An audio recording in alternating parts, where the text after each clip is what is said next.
The house was unnervingly quiet, a stark contrast to the ever-present hum of her existence that once filled it. Lauren, my wife of 7 years, had spoken the words that shattered everything. I need space. That was a month ago. Her voice had been eerily calm, stripped of the warmth I had always known. It was a Friday night, no different from any other, until it became the night that changed everything. One moment, we were casually debating dinner plans. The next, she was methodically packing a bag, her eyes deliberately avoiding mine as she dropped the bombshell. I had asked, of course, "What's wrong? Did I do something?" But she only shook her head, still refusing to meet my gaze. "I just need to think," she had said. "About us." About me. And then she was gone. The first week blurred into a haze of confusion and pain. I replayed every moment of our life together, searching desperately for the cracks, the warnings I must have missed. Had I been so caught up in my own world that I failed to see her slipping away? By day, I threw myself into my carpentry work, the rhythmic pounding of my hammer doing little to drown out the storm in my mind. But nights were the hardest. The house felt hollow without her presence. I cooked meals for one, ate in silence, and stared at the cold, empty side of the bed. I had become a ghost in my own home. Then came the anger, slow at first, creeping in like a shadow, then swelling into a raging fire. How could she just leave? How could she abandon me, leaving me in limbo while she figured herself out? Did she think I was some kind of placeholder, someone she could shelf until she was ready to return? I channeled my frustration into work, taking on extra projects, working longer hours. My hands were raw and blistered by the end of each day, but I welcomed the pain. I pushed my body further, hitting the gym relentlessly, transforming my heartbreak into something tangible. If I couldn't control her absence, I could at least control this.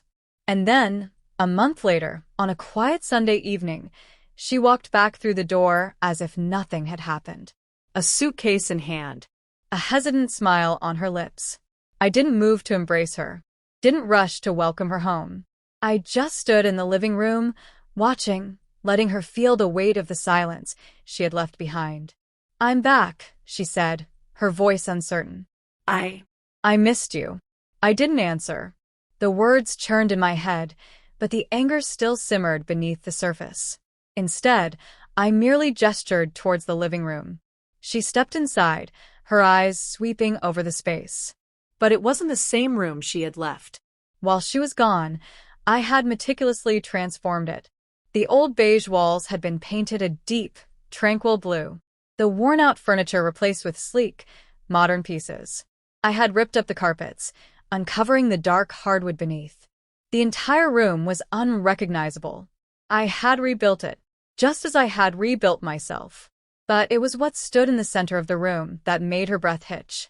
The photos, memories of our life together, had been arranged in a striking display, climbing from the floor to the ceiling. But something was missing. Her. Every picture that once held her face had been altered, cut away, removed. What remained were fragments of our life together with empty spaces where she used to be. She stood frozen, staring at the gaping holes in what we had built. Her nervous smile faded, replaced by something else, shock, realization, a dawning horror. She opened her mouth to speak, to explain, but the words never came. Instead, I spoke first, my voice steady, devoid of the desperation that once consumed me. "Where were you, Lauren?" I finally spoke, my voice low, edged with something dark. "While you were off thinking, where exactly did you spend the past month?"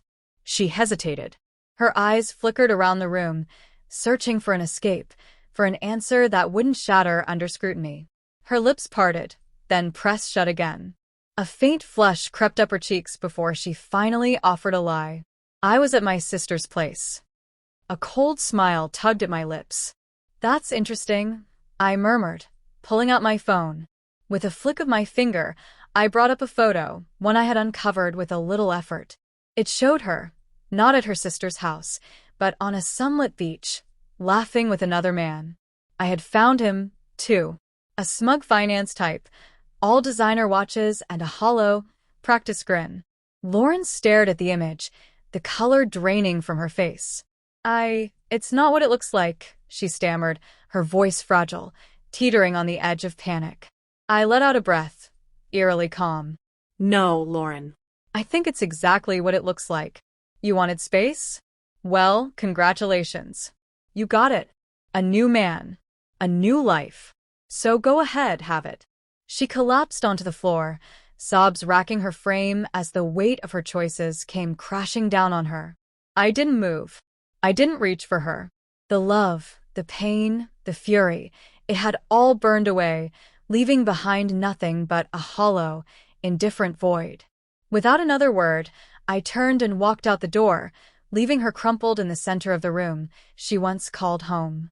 I drove straight to the address I had tracked down, the slick high-rise where her new lover lived. Parking across the street, I waited. And when he finally emerged, I pulled up, blocking his exit. At first, he looked confused. Then recognition dawned, and his expression twisted into something cocky.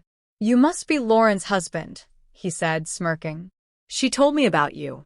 That was all I needed. I grabbed him by the collar and yanked him out of his car. He was taller, but I was stronger.